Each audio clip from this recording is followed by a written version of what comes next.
a influência dos espíritos na nossa vida.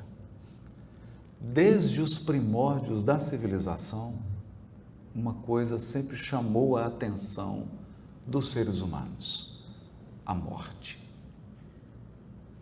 A morte foi sempre aquele fato que paralisa a comunidade, que dá uma pausa na nossa vida e que nos força a olhar para algo inegociável no nosso destino. Todos sabemos que chegará a nossa vez. E essa reflexão sobre a morte coloca ou recoloca em ordem todas as nossas prioridades. O ganhador do Nobel de Literatura, Gabriel Garcia Marques, afirmou certa vez que ninguém realmente pertence a um lugar até enterrar nesse lugar alguém que ama. A morte, então, tem esse poder de polarizar a nossa atenção, polarizar as nossas emoções em torno desse fato inevitável. E todas as civilizações, todas elas, civilizações e comunidades, construíram um conjunto de crenças, um folclore em torno da morte. Nós não podemos dizer que exista uma civilização, uma comunidade que não tenha elaborado algo, algum conhecimento, alguma prática para lidar com a morte. Ao longo, então, dos séculos, eu diria dos milênios, nós podemos recolher em várias civilizações essa experiência construída pelos povos no contato com os mortos. No Egito, por exemplo, havia uma prática intensa de diálogo mesmo com os mortos. Mas nós também podemos nos lembrar da Grécia, com seus oráculos. Sempre algumas pessoas que detinham certas faculdade de entrar em contato com aqueles que atravessaram as portas da morte. Mas o que ocorreu no século XIX foi algo diferente. Não porque esse homem tenha criado ou tenha descoberto informações tão originais assim. O que torna Allan Kardec especial, o que o torna incomparável, é o método. É a maneira com a qual ele lidou com as questões espirituais, não propriamente com o que ele descobriu. Ele mesmo irá escrever na Revista Espírita várias vezes: o Espiritismo está na natureza. O Espiritismo está na natureza. Muitas vezes nós nos equivocamos pensando que o Espiritismo é um movimento religioso ou humano. O movimento religioso ou humano é o movimento espírita.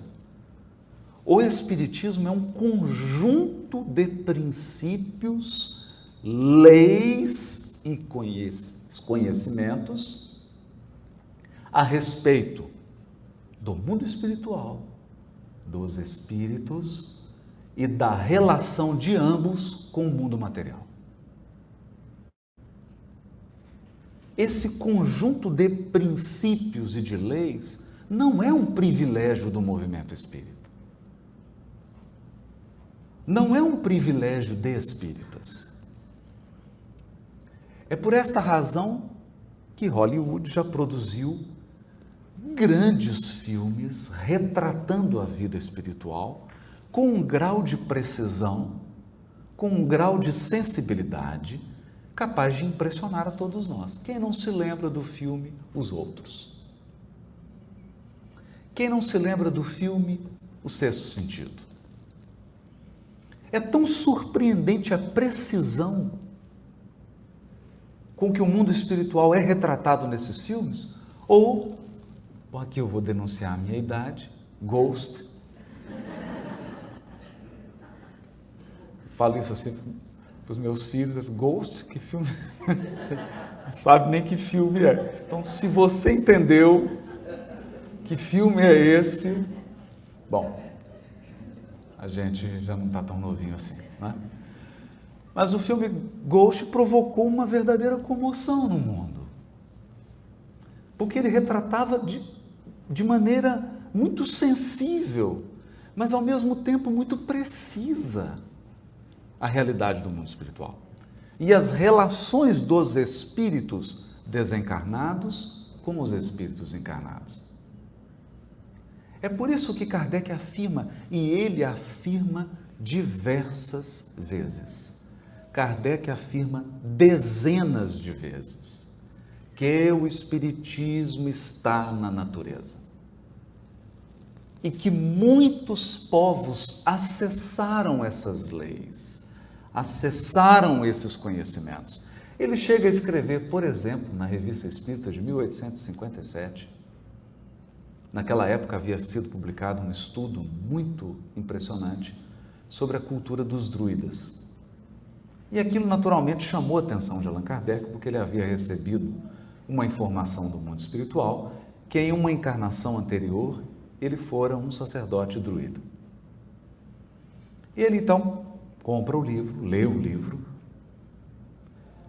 e escreve uma comparação, isso é brilhante, uma comparação entre o ensino e a doutrina dos druidas e o ensino dos espíritos, que ele havia acabado de publicar ou coordenar em O Livro dos Espíritos. É interessante isso, porque depois de Kardec a gente não vê muito isso sendo feito. A gente não encontra publicações comparando outras abordagens, outras civilizações, outras crenças com o ensino dos espíritos, ao menos com o grau de bom senso, de propriedade, como fez Allan Kardec. Então é importante dizer isso, é muito importante dizer isso, porque senão nós, espíritas, ficamos com uma sensação de que somos assim os únicos que têm acesso a esse conjunto de conhecimentos. Isso não é verdade. Isso está longe de ser verdadeiro. Mas uma coisa precisa ser destacada, e aqui nós retomamos esse ponto: a metodologia.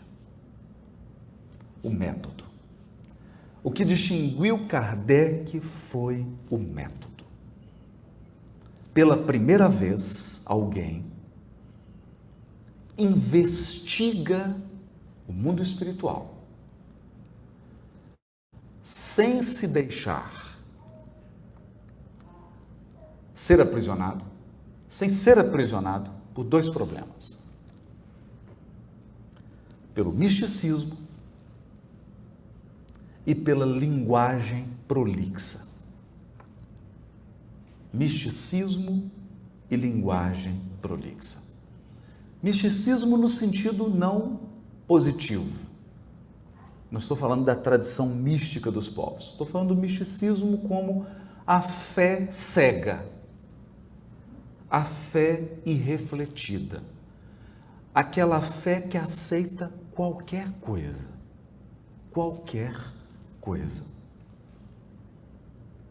sem reflexão, sem pensar, sem meditar.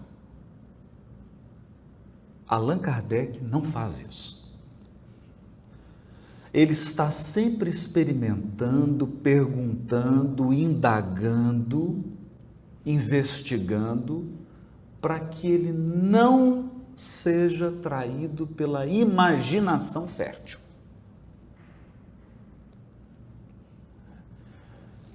Nem todos que investigaram o mundo espiritual foram capazes de permanecer sóbrios durante o contato com o mundo espiritual. Então nós tivemos muitos espiritualistas ao longo dos séculos e dos milênios que investigaram o mundo espiritual, mas em alguns pontos entraram numa espécie de nevoeiro e perderam o bom senso. Então, quando você lê a obra desses grandes espiritualistas, você percebe que em meio a coisas profundas, há coisas muito pueris, muito infantis. O outro aspecto é o da linguagem. Porque, acreditem, é sempre possível complicar as coisas. Você pode falar a coisa mais simples do mundo da maneira mais complicada e mais prolixa. Você pode, por exemplo, criar uma terminologia, e isso é importante dizer. A linguagem é também um instrumento de segregação. Você pode segregar e afastar as pessoas com a linguagem. Você pode criar um vocabulário que só iniciados entendem. Não é? Eu me recordo aqui dos primeiros tempos da computação, em que os engenheiros e programadores começaram a criar uma linguagem que eles conversavam, só eles se entendiam. Um leigo não conseguia compreender aquilo, não é? É um caso, eu não sei aqui nos Estados Unidos, mas, por exemplo, no Brasil, quando o médico vai dar um diagnóstico assim, que não é muito bom, ele geralmente usa uma linguagem para você não entender. Ele fala assim, doutor, o que deu no exame? Esse exame deu um... Aí começa a usar uma terminologia, você balança a cabeça assim e fala, não entendi, mas assim, e o que eu tenho?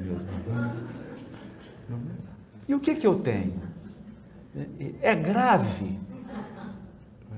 Então, a linguagem é feita para que não seja compreendida.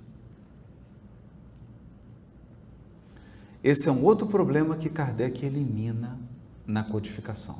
Ele já começa dizendo assim, eu não quero problemas com a linguagem. Espiritualismo é uma palavra muito ampla, que pode abrigar várias concepções. E ele elogia, nós não estamos combatendo o espiritualismo. Porque os espiritualistas creem que algo sobrevive ao corpo físico.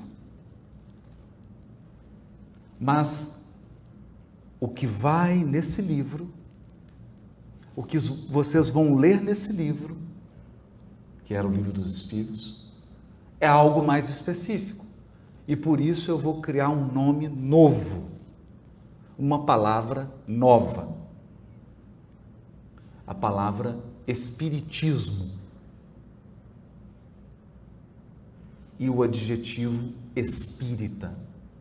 O adjetivo espírita no Livro dos Espíritos não tem nada a ver com o movimento espírita, mas com tudo aquilo que é relativo aos espíritos.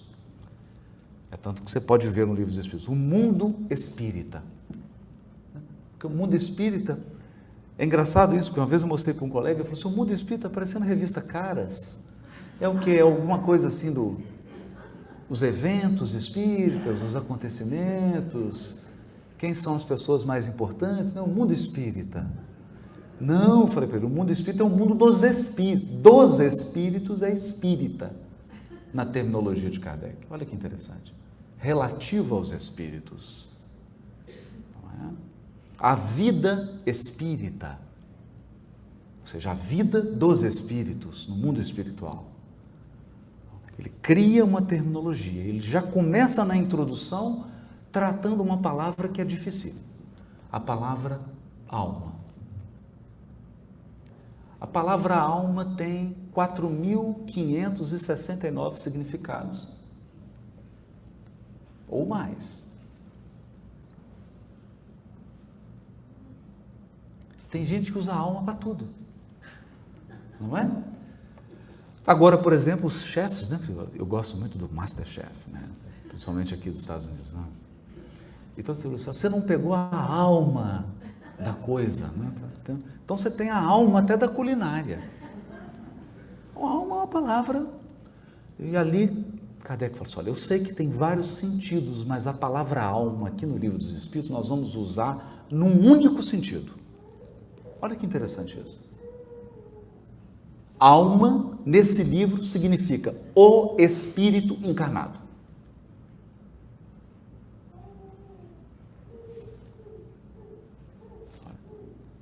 Alma, o Espírito encarnado. Desencarnou, Espírito. Com E maiúsculo. Mas se esse Espírito ainda não está na fase da evolução humana, aí é princípio inteligente. Não é Espírito com E maiúsculo. Então tem toda uma terminologia e uma metodologia para facilitar as coisas. Para ficar claro, para que a gente se entenda. Esse problema não é novo. René Descartes começa a sua grandiosa obra de filosofia, O Método, dizendo sobre a questão das palavras. E ele diz assim, não tem como você conversar com alguém, você iniciar uma discussão, sem fazer um ajuste prévio da linguagem. Não é? Então você tem que definir, o que você está querendo dizer com essa palavra? Ah, não, com essa palavra eu quero... Ah, entendi. Porque às vezes não, na maioria das vezes, os nossos problemas de comunicação são decorrentes da linguagem. Você dá nome diferente para a mesma coisa. Mas como você está usando uma terminologia diferente, a pessoa acha que você está falando algo diferente. Mas os dois estão falando a mesma coisa. E isso gera uma tremenda confusão. Toda essa introdução para que a gente comece então a adentrar na influência dos espíritos na nossa vida. E como que Kardec investigou a influência dos espíritos na nossa vida? Ele foi para a prática. Foi para a prática. Então é um caso muito interessante. Está no Livro dos Médiuns, está também na Revista Espírita. Kardec queria entender como os espíritos atuam no nosso pensamento e nos nossos atos. Essa é a questão-chave, nós vamos ler aqui, 459. Os espíritos atuam no nosso pensamento e nos nossos atos. Então o que ele fez? Foi para um teatro. Um teatro. Foi assistir um espetáculo com um médium. Ele queria observar num grupo de pessoas como agiam os espíritos. É claro que nós precisamos compreender que Allan Kardec tinha os seus benfeitores espirituais, incluindo o espírito de verdade. Ele estava numa missão, que era a codificação do espiritismo, portanto, ele estava assessorado. Então, Kardec ir a um teatro pesquisar sobre a influência dos espíritos, você imagina o tanto de espírito que tinha assessorando Kardec. O fato é que ele senta e o médium diz, olha, tem um espírito aqui, querendo falar com você. Ele falou, diga, peça para ele dizer. Ele está dizendo que você veio aqui investigar como os espíritos influenciam na vida das pessoas, não é isso? É exatamente isso, ele descobriu o meu plano. Então ele está pedindo para você olhar para aquelas duas senhoras que estão lá em cima, prestando atenção no espetáculo. E o Kardec olha e realmente tinham duas senhoras muito elegantes, numa área VIP, assistindo ao espetáculo, E o Espírito fala assim: eu vou tirar as duas daqui de dentro.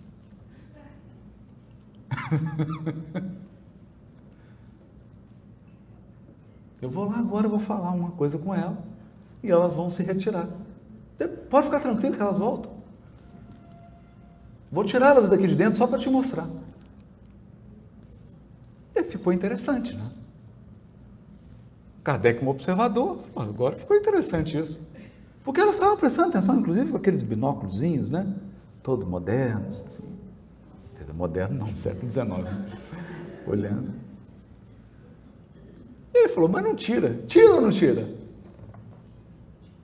Imagina nós prestando atenção no espetáculo com um binóculozinho. Será que sai? Ele ficou olhando. De repente, uma delas cochicha no ouvido da outra. As duas se levantam e saem do salão. E o Kardec, de boca aberta, e falou, cadê o Espírito? Ele está lá, dando um tchau para você. Está dando um tchauzinho. Fui eu. Com essas observações, Kardec construiu um conjunto de conhecimentos. Ficou claro isso? Isso é muito importante. É diferente de alguém entrar numa sala, num escritório e dizer assim, agora eu vou inventar algo. É diferente, não é? Então nós temos aqui os grandes criadores, eles entram numa sala e eles criam algo.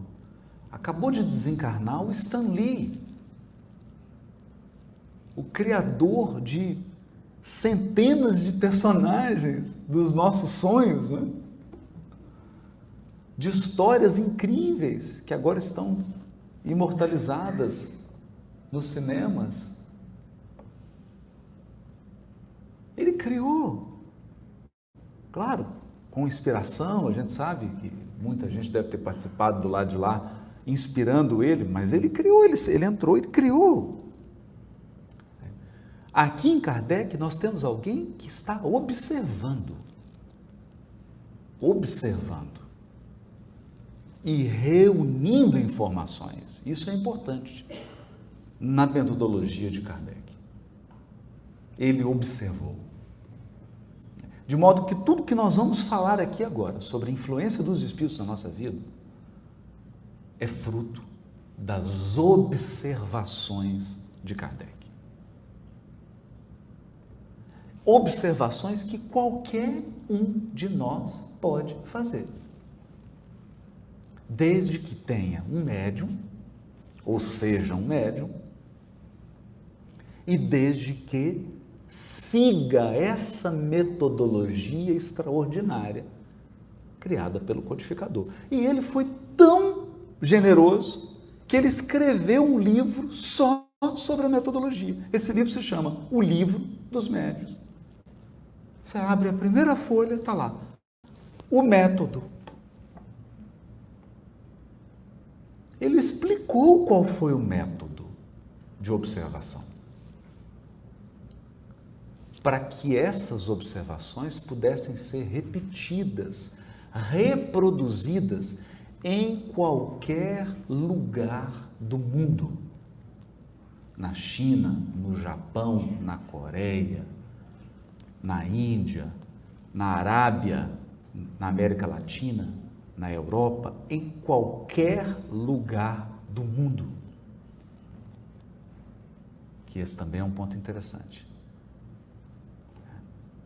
Dito isso, questão 459.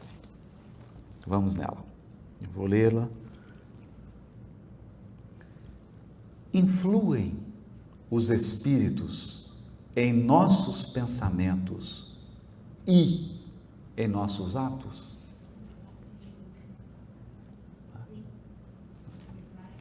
Exatamente, todo mundo já está sabendo a resposta de cor. Mas eu queria antes destacar a genialidade da pergunta.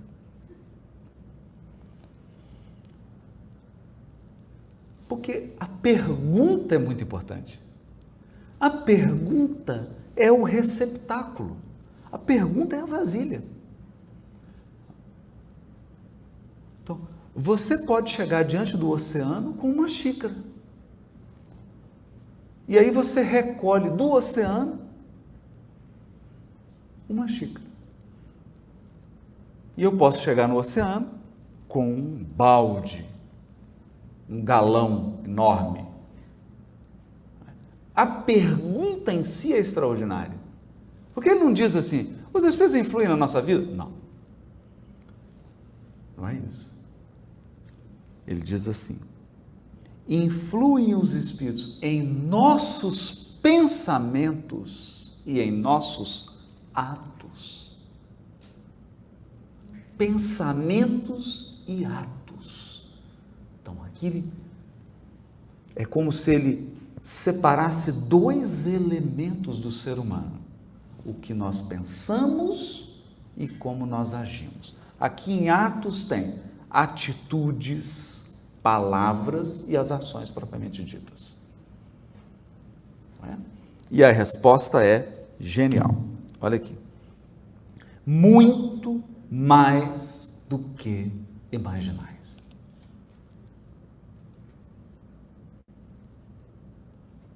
Muito mais do que imaginais.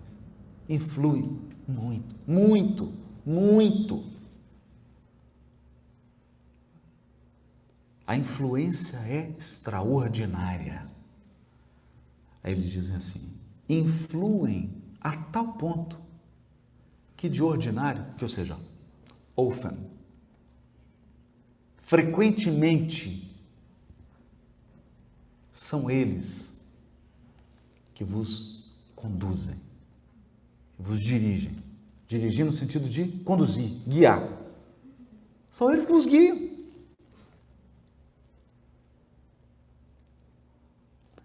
Tamanha é a influência.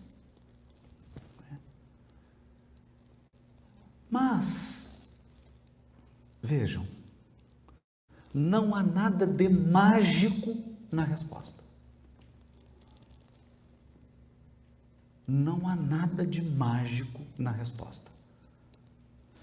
Todos aqui possivelmente já vivemos a experiência de ter chegado um momento na vida em que você estava numa encruzilhada e você não sabia o que fazer. Você estava em dúvida. Você não sabia qual rumo tomar. E então você conversou com alguém. Entrou em contato com alguém. E o fato de entrar em contato com o pensamento, com as ideias, com a experiência desse alguém, a influência foi decisiva no rumo que você tomou.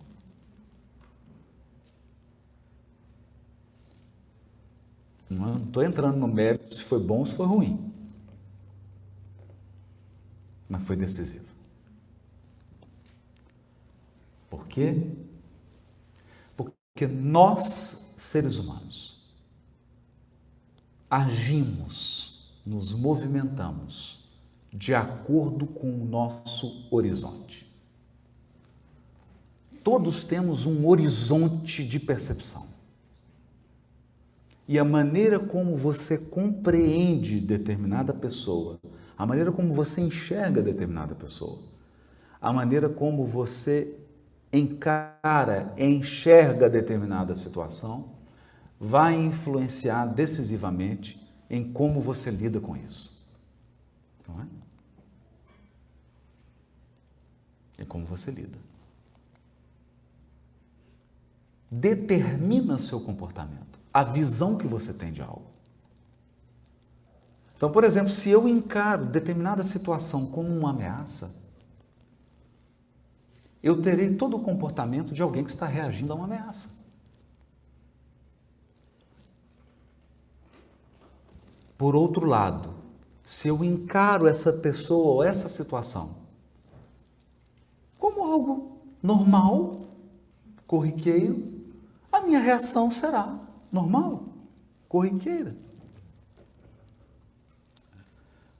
Nós temos até agora, conversava com a Kenny sobre isso, um autor norte-americano, tem um livro extraordinário, chama-se Comunicação Não Violenta. No Violent Communication. Nos ensinando a estabelecer um processo de comunicação não violenta. Então, você reinterpreta a situação, a pessoa, o desafio que você está enfrentando, o problema, e você aborda de uma maneira não violenta, de uma maneira mais empática, mais empatia. E aí a sua comunicação se torna mais eficiente, mais eficaz. É uma mudança. Simplesmente porque você encarou o fato de maneira diferente. E aqui vem a grande influência dos espíritos na nossa vida. Os espíritos, eu vou repetir isso devagar. Os espíritos pensam conosco. Você não está pensando sozinho.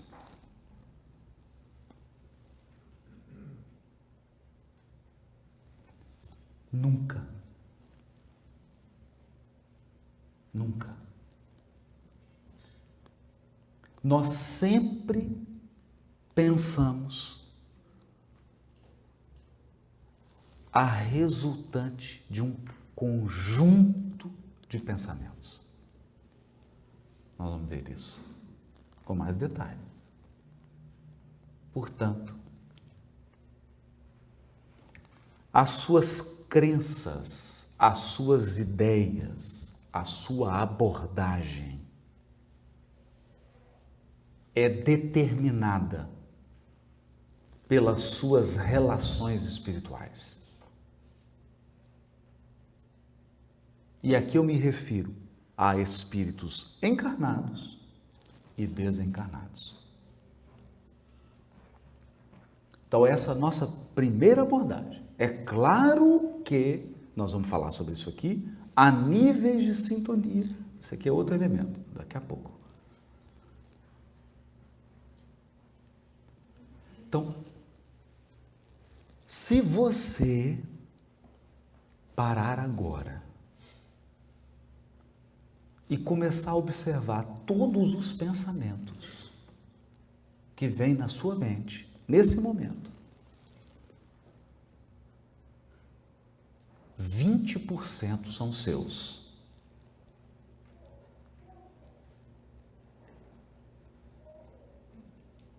E como que você lida com isso? Então eu vou repetir aqui uma história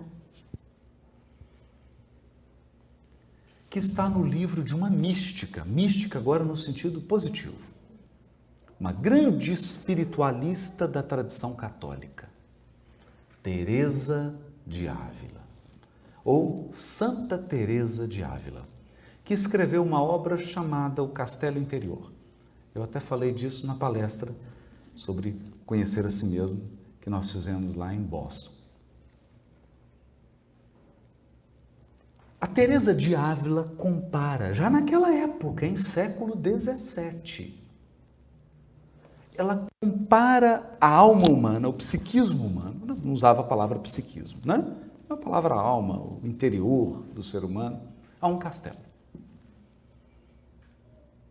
Então, se você fechar os olhos agora e pensar em você, você é um castelo. Só que é um castelo medieval. Nessa imagem que Teresa de Ávila criou. Porque, claro, ela via aqueles castelos. Criou uma imagem com base naquilo que era da sua sociedade. E o que tinha, então, nos castelos da época? Os castelos eram rodeados por um lago, cheios de crocodilo e outros animais. Por quê? Porque você não queria ninguém invadindo o seu castelo. E havia então uma passagem que dava acesso à porta principal do castelo. Então, se alguém quisesse entrar no castelo, naturalmente sem ser o almoço dos crocodilos, precisava passar por aquele acesso. E em meio aos crocodilos tinham cobras e outros animais peçonhentos. E aí Teresa de Ávila nos estimula a imaginar uma série de animais. Há pessoas que têm mais animais do que o castelo propriamente dito, ao redor. Então ela diz que para entrar nesse castelo nós temos que passar por essa parte que são os animais. E esses animais ela vai dizer que são os nossos medos, as nossas emoções violentas, os nossos desejos incontroláveis e inconfessáveis, a nossa parte inferior, aquilo que é bruto em nós, a nossa sombra, a parte ainda animalizada do nosso espírito. Todas as culturas humanas se referiram a essa parte. Na Grécia, por exemplo, nós temos um centauro chamado Quiron, que era metade cavalo, metade homem. Mas Quiron somos todos nós, porque diz Emmanuel que nós estamos mais próximos da experiência animal do que da angelitude.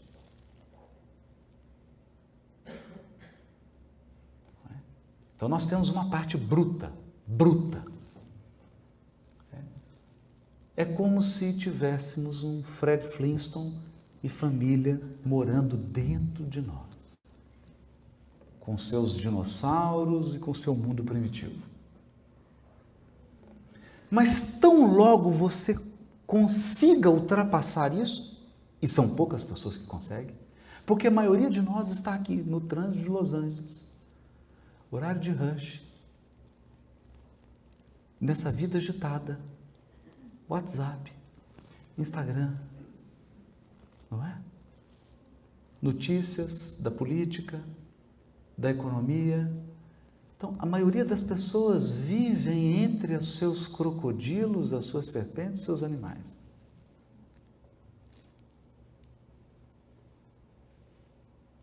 Elas estão imersas.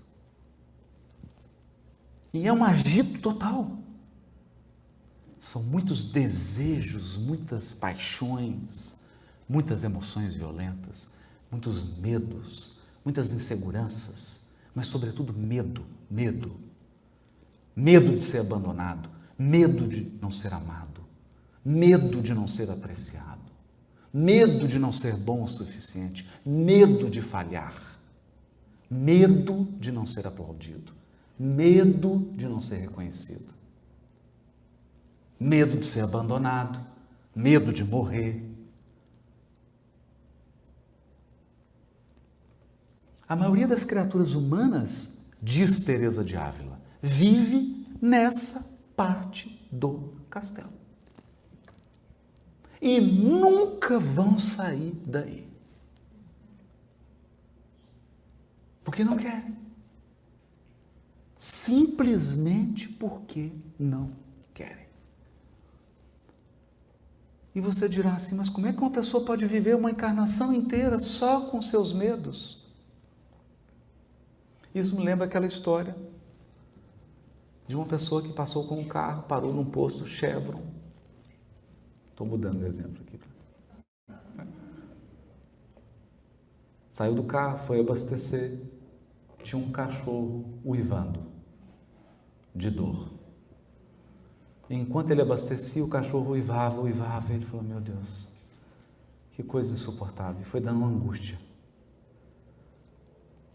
E aí ele perguntou assim para alguém que estava, mas esse cachorro é de alguém? Eu falei assim, o cachorro é do dono. Falou, o que esse cachorro está uivando? Ele está uivando porque está deitado em cima de um prego. Não é possível. Por que ele não levanta? Porque está doendo o suficiente para ele uivar, mas não está doendo o suficiente para ele levantar. Então a maioria das pessoas vivem entre os seus medos, suas angústias, suas paixões, seus desejos, porque não está doendo o suficiente para ela sair dessa zona.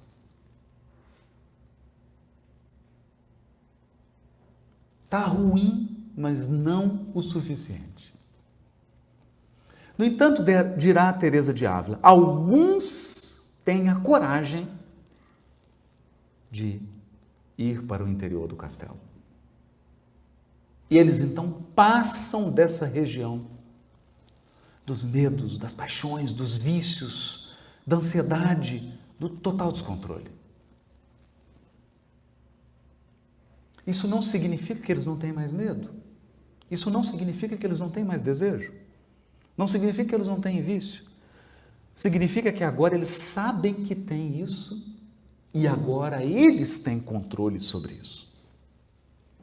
Eu tenho medo de ser abandonado, mas agora eu tenho controle sobre isso.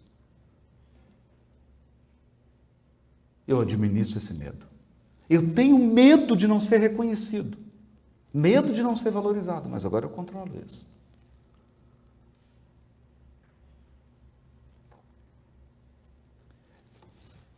E ela diz então que essa pessoa vai se autoconhecendo, vai tendo um conhecimento de si mesma tão grande e tão intenso, que ela vai se tornando alguém mais sereno,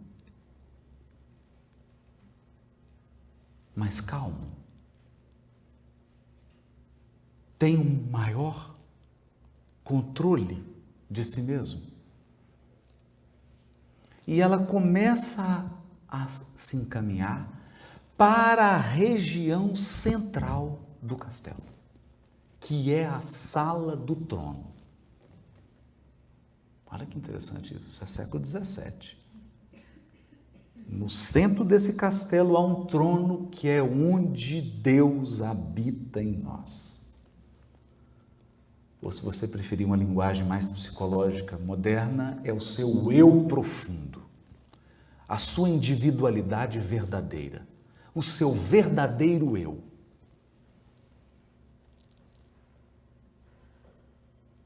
Eu peço permissão para acrescentar um detalhezinho nesse castelo de Teresa de Ávila. Ela não vai achar ruim. Tenho certeza que não. Eu vou fazer assim um adendo.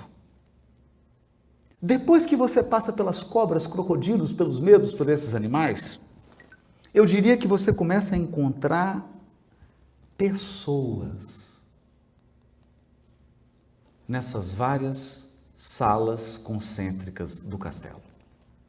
Essas pessoas que você começa a encontrar são você mesmo.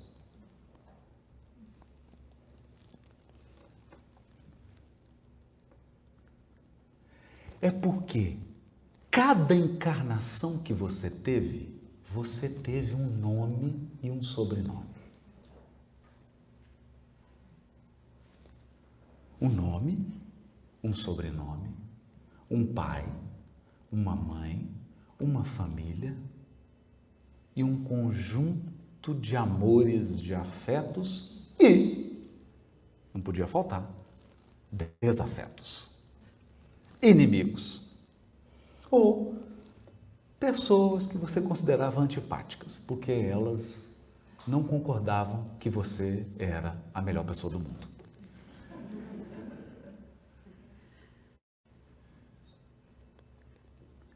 Só que essa pessoa que você foi, ela não tinha só nome, sobrenome e família. Ela tinha um corpo. Masculino ou feminino, não importa. E ela morava num país. E falava uma língua. E comia um tipo de comida. E tinha um tipo de vida.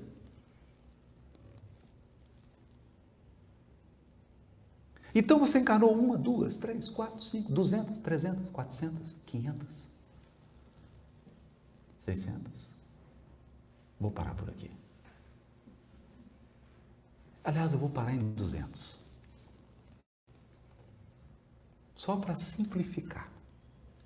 Então, tem 200 pessoas dentro de você agora.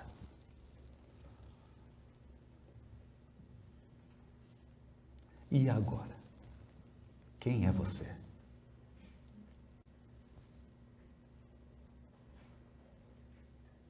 Quem é você? Você é o você de hoje? Ou você é algumas dessas 200?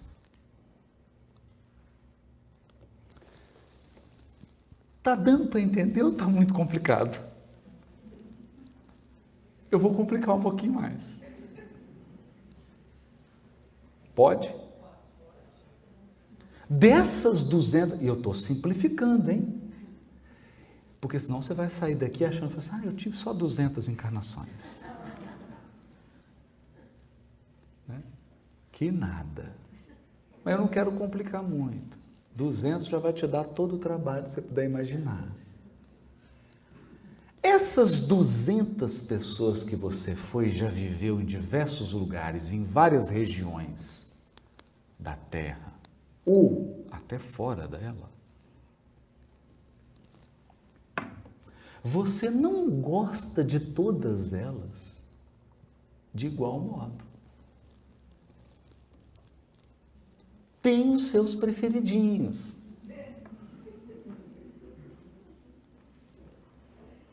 Você tem as suas preferências. Então tem um fulano, uma fulana que você foi, que você não quer nem saber. Que vida ruim que foi essa? Deus me livre. Lugar ruim que eu vivi. Não tinha nada a ver comigo. E essa pessoa fica lá, rejeitada. E essas pessoas rejeitadas dão um trabalho. E tem as suas preferidinhas. Tem as preferidas. Eu me lembro de um amigo, não vou falar o nome aqui para não entregar ele. E ele, um dia, eu estava conversando sobre a codificação, sobre a França e tudo. E aí ele disse assim, meu Deus, a Belle Époque, a Belle Époque. Eu olhei e falei assim, incorporou um francês em você. Acabou de incorporar um francês. Foi dando um passo, falando assim, e é você mesmo. Esse francês que incorporou em você agora é você. E ele é seu queridinho. Viveu na Belle Époque, no auge da França, Paris, na corte,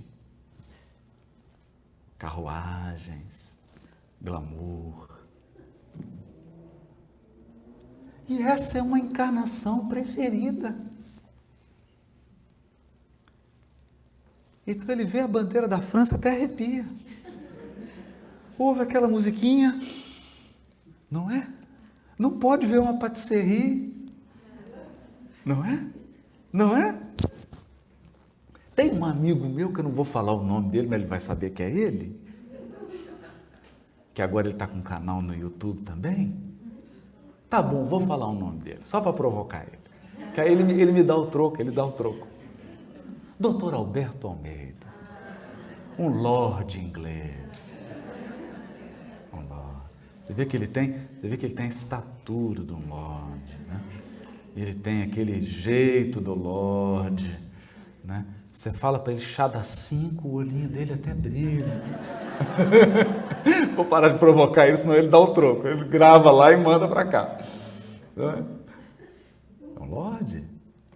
Então o lorde inglês é um preferidinho dele. Então, algumas pessoas que você foi são seus preferidos. Você fala, Haroldo, mas o que isso tem a ver com o tema? O que isso que eu estou falando aqui tem a ver com o tema?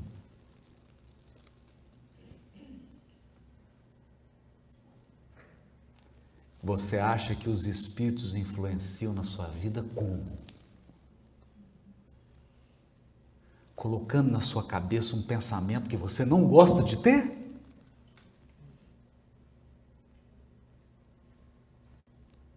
Hã? Como é que os espíritos influenciam na sua vida? Eles olham para você porque viveram com você na Belle Époque. Chegam aqui, já temos, cria sintonia. E você sem perceber, em Los Angeles, está se comportando como alguém da França do século XVIII.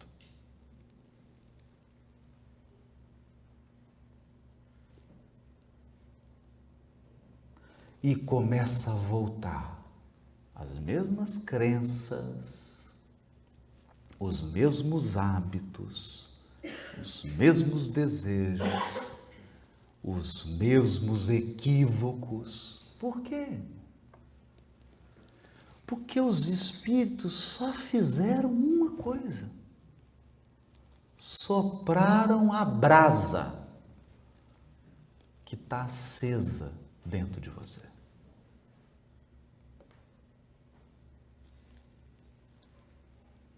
Porque quando a gente fala de influência dos espíritos na nossa vida, as pessoas imaginam assim, que chega um espírito vestido de policial, algema você e fala, agora eu vou te obrigar a fazer isso. E você vai chorando, não, por favor, espírito, não faz isso comigo.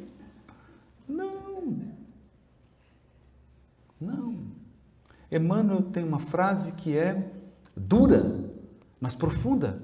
Ele diz assim, todos os espíritos que estão caindo estão sorrindo.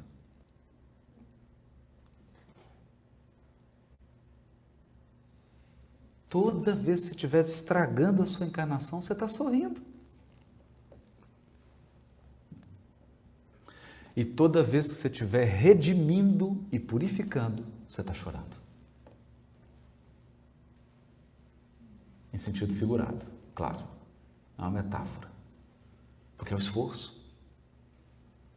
Vocês já viram algum alpinista sorrindo? Fazendo selfie?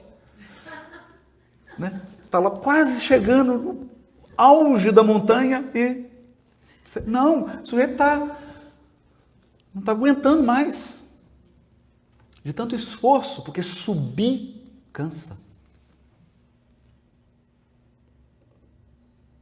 É esforço.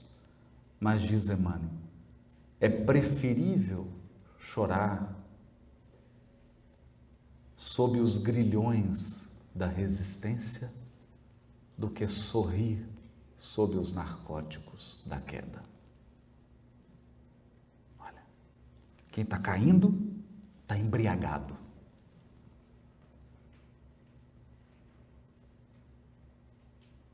Não percebe? Quem está subindo está carregando as algemas que ele mesmo construiu. Então eu diria que depois que você passa por esses animais, medos, angústias, ansiedades, você começa a encontrar essas pessoas. Gente, é muito difícil. Porque é você. E você vai encontrar essas pessoas, por algumas você vai passar. Não quero nem te ver. Detesto essa vida minha que eu fui. Quero nem lembrar. Mas tem outros que você vai ficar assim, oh, vida boa que eu tive, meu Deus, foi tão bom, oh, encarnação maravilhosa, ai, que vontade de voltar. E aí você fica.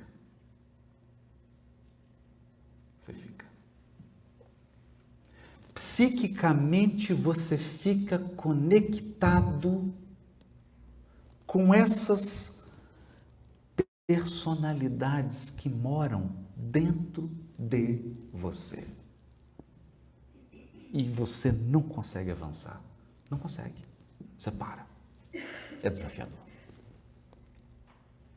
Mas se você tiver um trabalho intenso de disciplina, de autoconhecimento, se você for capaz de aprofundar, você vai chegar a uma conclusão maravilhosa. Você viveu todas essas experiências e você foi várias pessoas. Mas você é algo maior do que as pessoas que você já encarnou.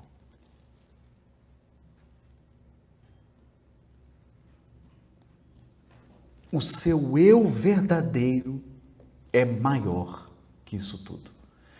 E o que te espera é infinitamente maior do que o que você já viveu.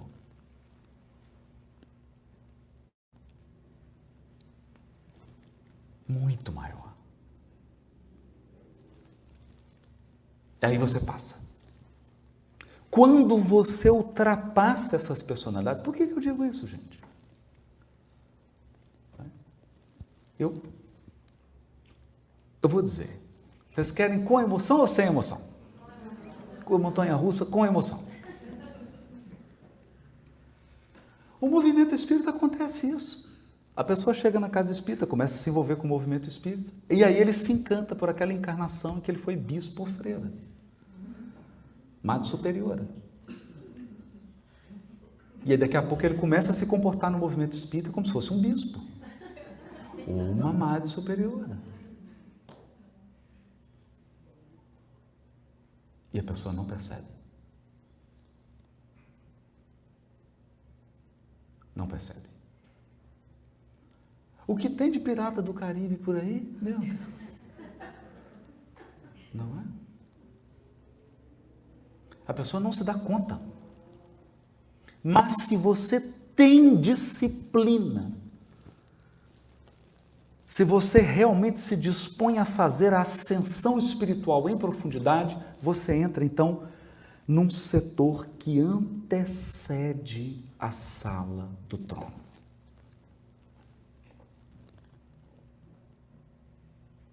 Mas nem tudo são flores. Quando você chega nesse local, é quando você já consegue meditar, você já consegue perceber que você é eterno. Você é maior que a personalidade que você tem hoje. Percebe? É tão difícil que eu pergunto assim, quem é você? Eu falo, eu sou o Haroldo Dutra Dias. Tem certeza? Não tem.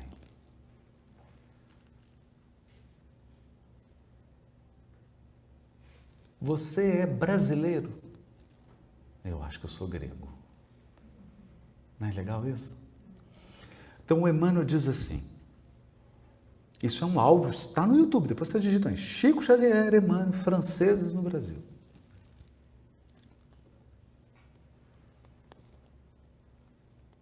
E o Chico, a vozinha dele, é ele, dizendo, Emmanuel nos diz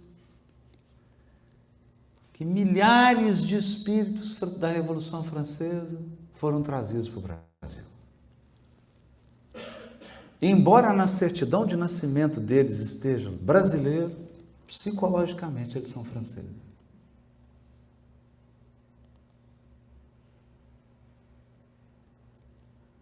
Perceberam?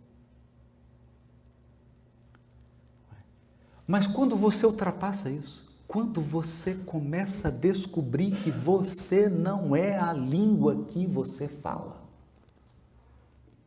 você não é o país que você nasceu e muito menos o país em que você mora.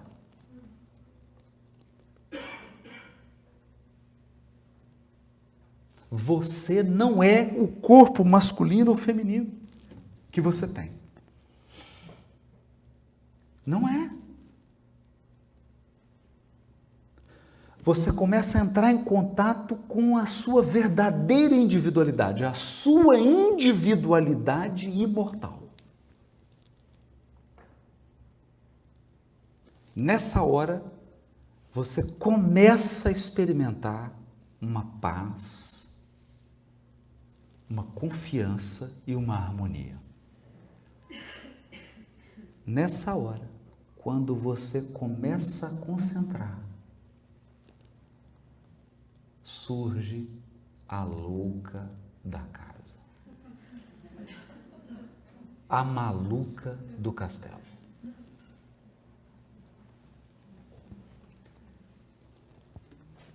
Quem diz isso é Teresa de Ávila, então não briguem comigo. A maluca do castelo vem batendo as panelas. Então é assim. Vamos fazer a prece inicial. Aí você fala assim: Senhor, nossa, onde que eu vou jantar mesmo? Eu acho que depois do evento aqui, um jantar lá não. É a louca batendo a panela. Aí você concentra, eu vou fazer uma meditação aqui de 1 minuto. Então, ai, tem que pagar aquela conta amanhã. A louca da panela não deixa você concentrar.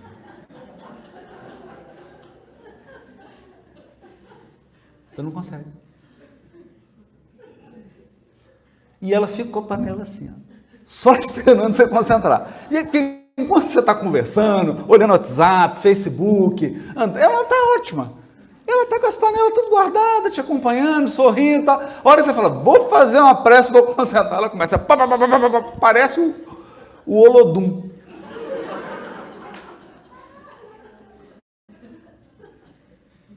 Não é? Eu estava até conversando com o Décio, ele falou assim, a minha, depois que eu falei isso, né, não falei numa palestra, o Décio falou assim, o meu não é a maluca da casa não, o meu é aquele macaco do se beber não casa.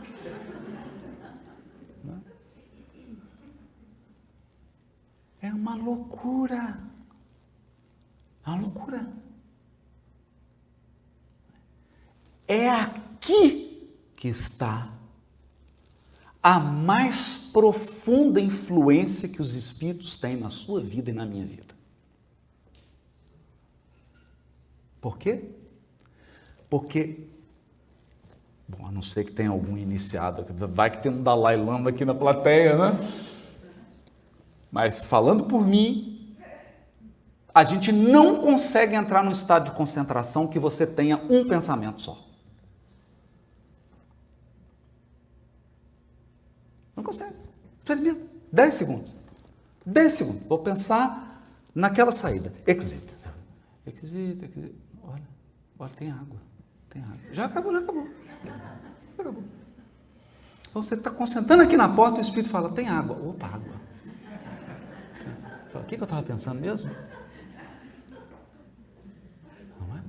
Então, é nesse mecanismo que nós sofremos uma interação intensa e determinante no nosso pensamento dos espíritos.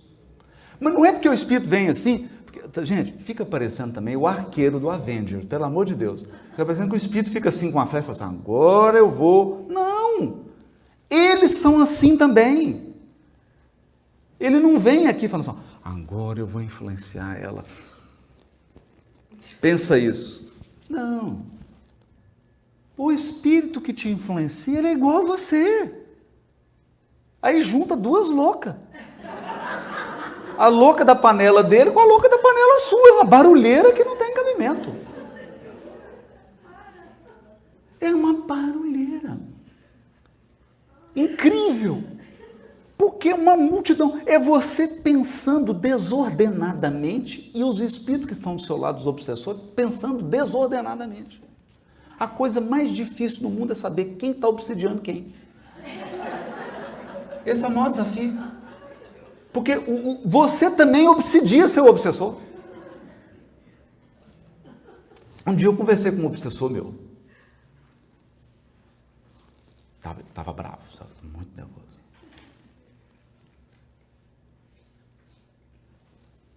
Ele chegou e falou assim, eu te acompanho cada minuto da sua vida. Eu falei, não, eu que te prendo em cada minuto. Você não vai sair de perto de mim. Não, eu que te prendo. Não, sou eu que te... Não. Você está proibido de sair perto de mim. E agora você vai ter que ouvir todas as minhas palestras. Todas, do princípio ao fim. Vai ter que fazer as atividades. Aí ele foi desanimando. Claro que eu não falei assim, né? Depois de 15 minutos de conversa, não é que ele chegou à conclusão que ele estava numa pior? Entende? Por quê? Porque obsidiar alguém é ficar escravo desse alguém. Você fica escravo. A sua vida para e você fica seguindo a vida do outro. É uma escravidão. E geralmente por que eles fazem isso? Por mágoa, né? Por rancor. A mágoa, o rancor os levam a querer vingar e aí ele fica te acompanhando para poder vingar. Mas fazendo isso, acabou a vida dele, porque ele só faz isso na vida, não tem mais vida. Eu perceberam como é que é intricado isso? Como é que é complicado? E é assim que funciona. Então, antes da gente dar uma parada para o intervalo, né? Já chegou o momento. Eu vou contar um caso aqui. O grupo era o Meimei, Grupo Meimei, em Pedro Leopoldo, Francisco Cândido Xavier. Lá foi recebido os livros Vozes do Grande Além e Instruções Psicofônicas. O médium de psicofonia era o Chico e tinha outros médiuns, mas o livro registra as psicofonias de Chico Xavier. Quem dirigia a reunião mediúnica era Arnaldo Rocha. Então os espíritos chegaram na reunião, estava todo mundo em silêncio, todo mundo em prece. Aí o espírito chega e diz assim: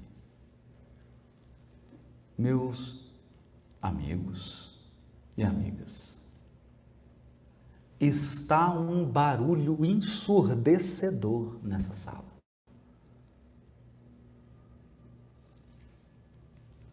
O pensamento de vocês parece uma algazarra. E nós precisamos que vocês se concentrem e façam um silêncio mental, um silêncio da mente. Silenciem os pensamentos, porque hoje nós vamos receber a visita de alguém muito especial. Hoje vem ao grupo Teresa de Ávila. Não é lindo? E aí foi um sacrifício, né?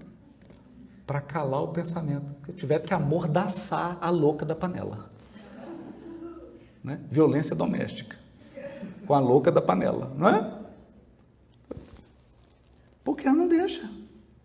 E aí tentaram lá silenciar. E está lá registrado a psicofonia de Teresa de Ávila.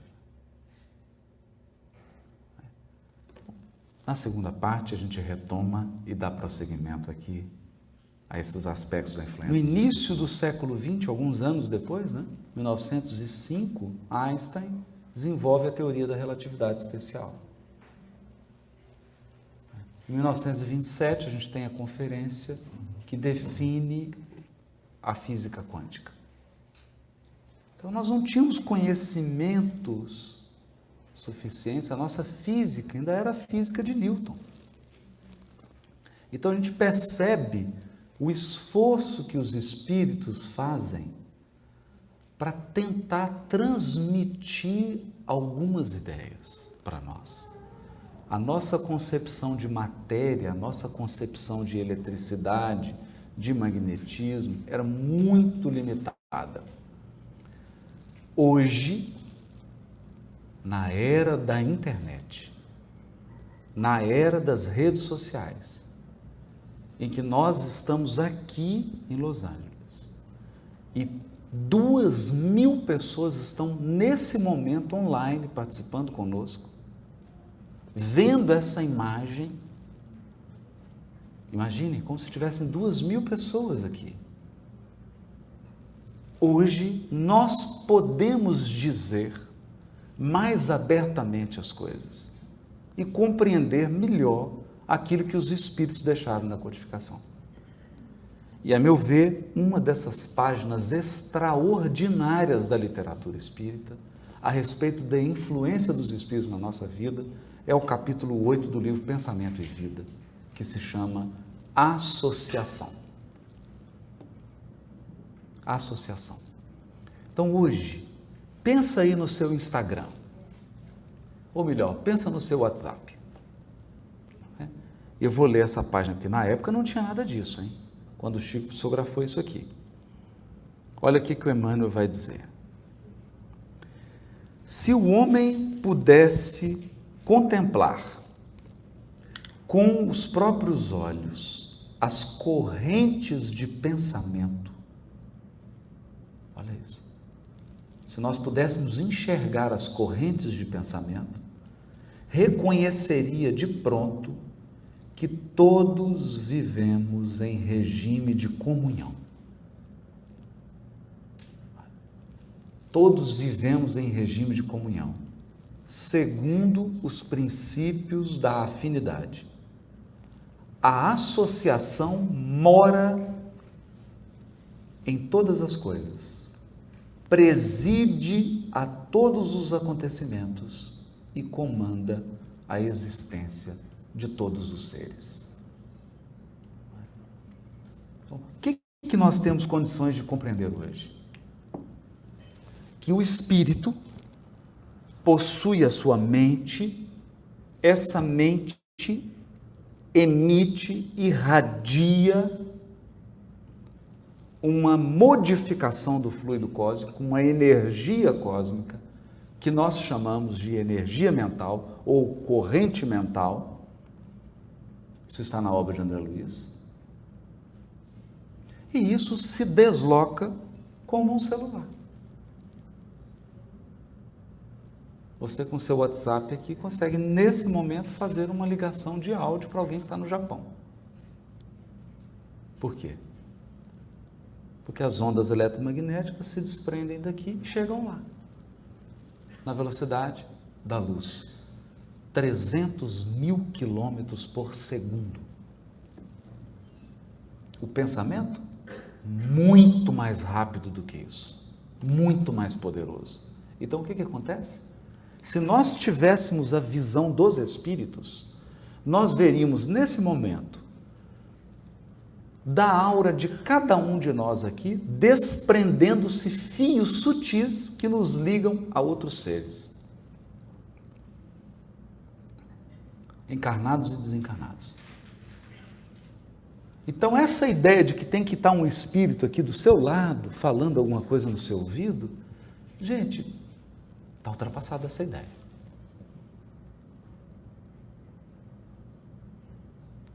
Porque se você consegue namorar por WhatsApp com outra pessoa no outro país, precisa de um espírito estar aqui para te influenciar? Não. Então, nossa mente está conectada, conexões impressionantes. Como que eu poderia traduzir isso em imagem? O filme X-Men. É a cena em que o professor Xavier entra naquela sala dele, não é? E com a mente dele ele vai conectar todos os mutantes que tem na Terra. Vocês lembram disso? No cérebro? Aí começam a acender-se pontos de luz. É muito interessante. Mas tem um filme que é extraordinário. Eu pelo menos assisti no Brasil, não sei como é que ele chamou aqui. Lá no Brasil foi Ela. É uma mulher que ingere uma substância química, um comprimido, que amplia a capacidade mental dela. Lucy. Aqui, né? O nome foi Lucy. Então, e aí o que acontece? Ela começa a pensar, não é? Um raciocínio matemático, ela começa a superar. Daqui a pouco ela está falando dezenas de línguas, ela começa a usar todo o potencial do cérebro. Só que chega um determinado momento que o cérebro se torna insuficiente para a capacidade mental dela. Então tem uma cena que é quando ela sai do carro e ela consegue enxergar as ondas que saem dos celulares, de todos os aparelhos. Ela consegue enxergar as ondas eletromagnéticas que estão aqui agora, cruzando esse ambiente, sem se misturarem. E aí, quem não assistiu o filme, eu vou dar o spoiler, infelizmente, me desculpe, né? No final do filme, o que ela decide? Que ela não precisa mais de corpo. Eu falei, esse filme é espírita. Percebe? Nós vamos chegar nesse ponto. Nós vamos chegar num ponto da evolução espiritual que o corpo, você fala assim, meu Deus, isso aqui é uma coisa atrasada, eu vou fazer um upgrade de hardware aqui, né? Esse meu iPhone 3 aqui tem que mudar para o XS, não é? E aí você vai fazer um upgrade, você não vai ter mais corpo físico porque ele vai ser insuficiente para a quantidade, para a profundidade das suas conexões mentais. É isso que o Emmanuel está dizendo. Então, nesse exato momento, a nossa mente está conectada. Agora, aqui tem um detalhe importante, que é o detalhe da sintonia. Da sintonia. Então, eu vou fazer aqui uma analogia, porque o André Luiz deixa isso muito claro. O pensamento não é uma onda eletromagnética material. Por quê? Porque senão eu construí uma gaiola de Faraday e o pensamento não conseguia atravessar essa gaiola. Não é? É aquele globo que você constrói, se você entrar lá dentro não pega celular, não pega nada. Por quê? Porque a onda eletromagnética ela reflete, ela não consegue atravessar. O pensamento é uma espécie de onda eletromagnética, mas feita de outra matéria, que não é a nossa matéria. É mais sutil, mas é a mesma coisa. E tem algo interessante com a onda eletromagnética. Querem ver? Olha aqui. Dependendo da frequência da onda eletromagnética, você percebe ela como som. Então, se eu fizer isso aqui, ó, é uma vibração. Isso aqui é uma onda eletromagnética, por isso você está escutando. Só que é uma frequência baixa. Então você vai lá na tecla do piano, a mais grave, e toca. Mais grave do que aquilo você não ouve, mas tem. Você não está escutando, mas tem. Aí você toca a tecla mais fina, a mais aguda do piano. É uma onda eletromagnética, uma frequência maior. Aí você escuta um som bem agudo. Depois daquilo você não escuta mais. Se você aumentar a frequência, você para de escutar e começa a enxergar. É a mesma onda.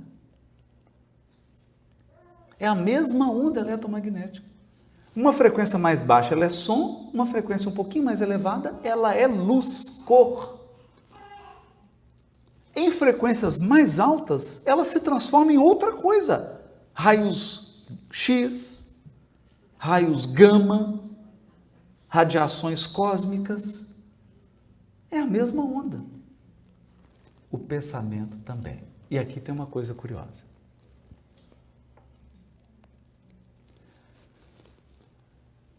Porque dependendo da frequência que você sintonizar, você vai ouvir o quê? Não é? Então, estou lá no Brasil. Aí eu estou aqui na frequência. Coloquei a frequência. Funk.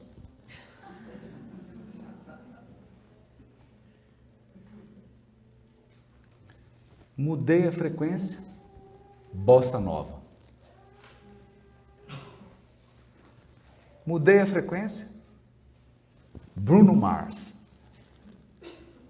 Mudei a frequência. Jazz. Mudei a frequência. Música clássica. Percebe? Então aqui há um fenômeno da conexão espiritual. Todos os seres estão conectados numa teia, numa rede de conexões intricada. Nós podemos dizer que todos os seres da Terra estão conectados. Eu vou dizer então de outra maneira. Jesus tem o seu zap. Ele tem seu WhatsApp. Porque tem gente que acha assim, Jesus falou comigo, então ele saiu lá da esfera dele, deslocou, teve que aparecer para você. Não, ele manda um zap. Manda um pensamento.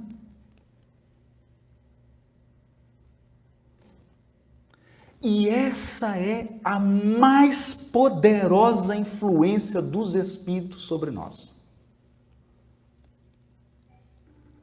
Só que essa influência tem uma lei, ela tem regras. Qual que é a regra? A regra das faixas de sintonia. Então, eu fiquei muito bravo, muito nervoso, e eu sintonizei na frequência de todos os bravos da Terra. Pronto. Todos bravos. Entrei na sintonia. E um dá ideia para o outro. Aí eu fiquei triste. Eu entro na sintonia de todos os tristes. Por isso que é difícil quando você começa a vir uma tristezazinha, aí vai vindo a tristeza, é difícil sair. Porque você entra numa teia, numa sintonia com todos os tristes. Aí você tem um motivo de tristeza, o outro tem outro, daqui a pouco você tem 3 milhões de motivos para ficar triste. É o que Emmanuel vai dizer no capítulo Associação. O contrário também.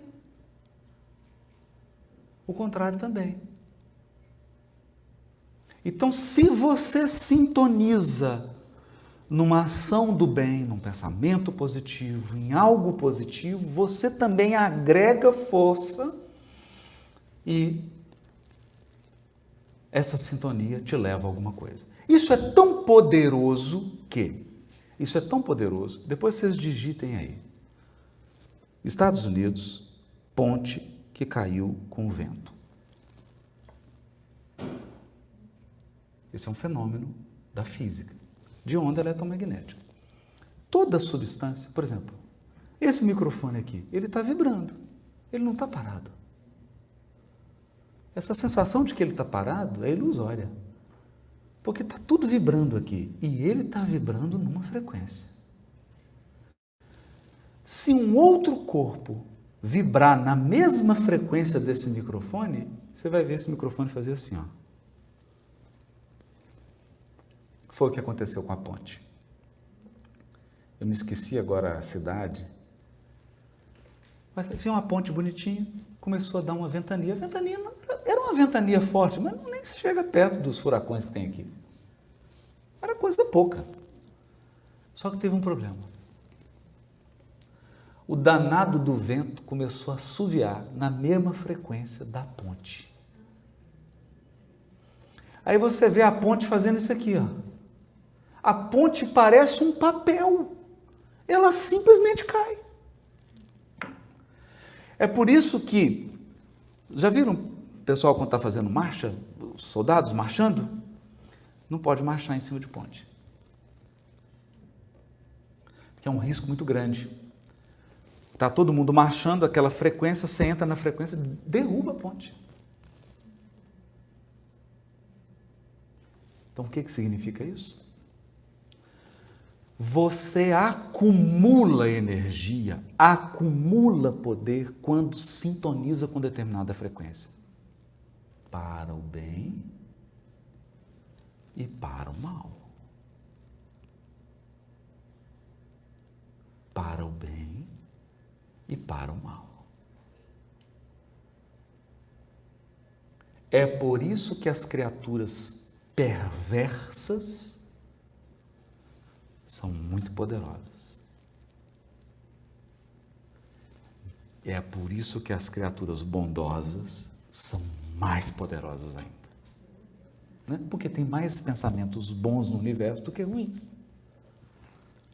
A proporção é maior de espíritos puros, de espíritos já aperfeiçoados, do que de espírito imperfeito. Então, esse aspecto da associação, gente, é muito importante. É muito importante. Porque senão a gente vai ficar com a impressão de que a influência dos espíritos é ouvir espírito, ver espírito, tocar em espírito. Aí você fala, mas eu não sou médium. Eu não vejo, eu não escuto, eu não toco espírito. Fica tranquilo, se você desencarnar, você vai tocar espírito, ouvir, ver. Mas pela mente, nós entramos em sintonia. E é aqui que eu queria encerrar essa parte da influência para ir para as perguntas, para que a gente entenda agora o que é prece.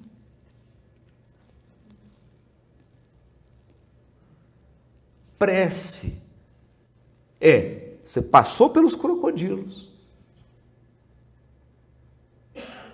passou para aquelas tanto de gente que mora dentro de você, passou pela louca da casa com as suas panelas, e aí você começa a vibrar na frequência em que os espíritos superiores pensam. E aí isso que eu queria destacar aqui agora para encerrar. Aí não é só ideia e inspiração que você recebe.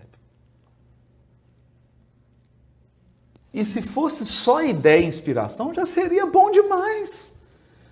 Né? Porque você está prestes a fazer uma bobagem e vem uma inspiração, você fala, meu Deus, não vou fazer isso. Verdade, me vem uma intuição, não vou fazer. Me muda. Já seria bom demais, mas não vem só isso. Vem energia e força.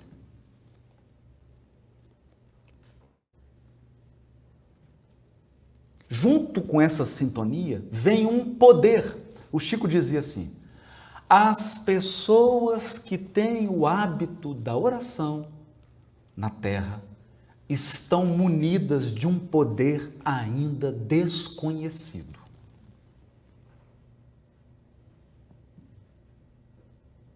Isso não é religião, isso é física.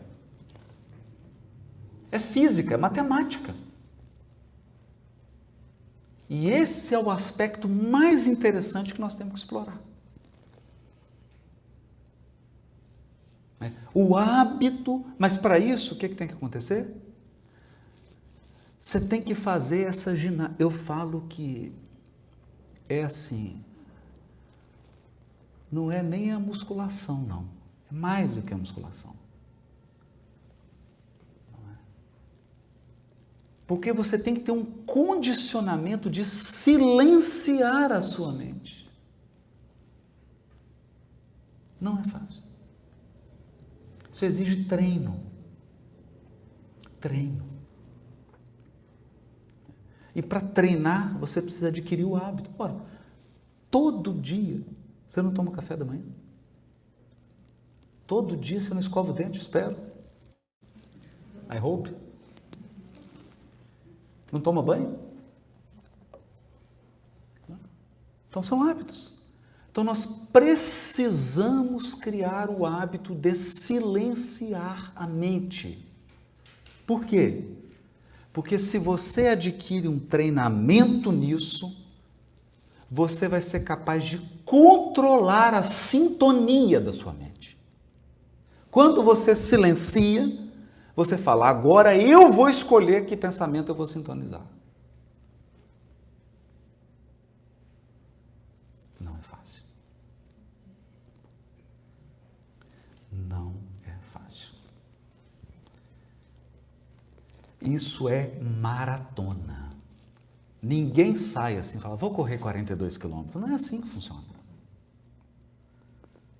Não é assim que funciona. Você fala, vou correr uma maratona, você começa primeiro 1 quilômetro. Aí quase tem que ter uma ambulância.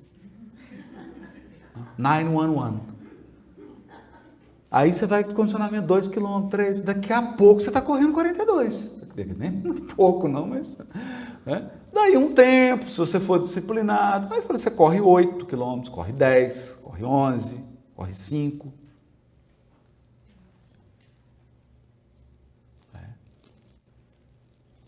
Então, quando nós, e eu passo agora para as perguntas com isso, quando a gente pensa num Chico Xavier, a gente acha que é assim, nossa, é uma mágica, foi uma mágica e o Chico ficou iluminado. Não, gente, o Chico durante 82 anos, ele ficava uma média de 6 a 8 horas por dia em transe.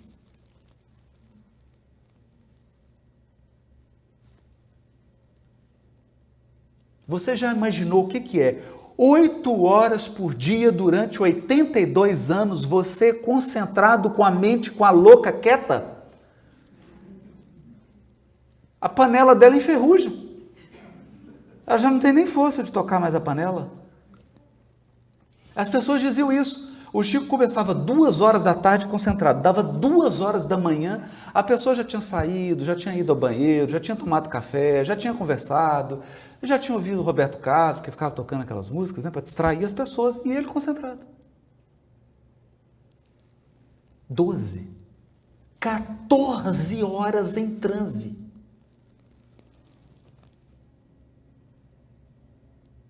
O que significa isso? Que nem Usain Bolt conseguia alcançá-lo. É um condicionamento mental, aí não tinha jeito. A pessoa chegava a 10 metros do Chico, começava a chorar, a se emocionar. Porque aquilo era uma usina de energia.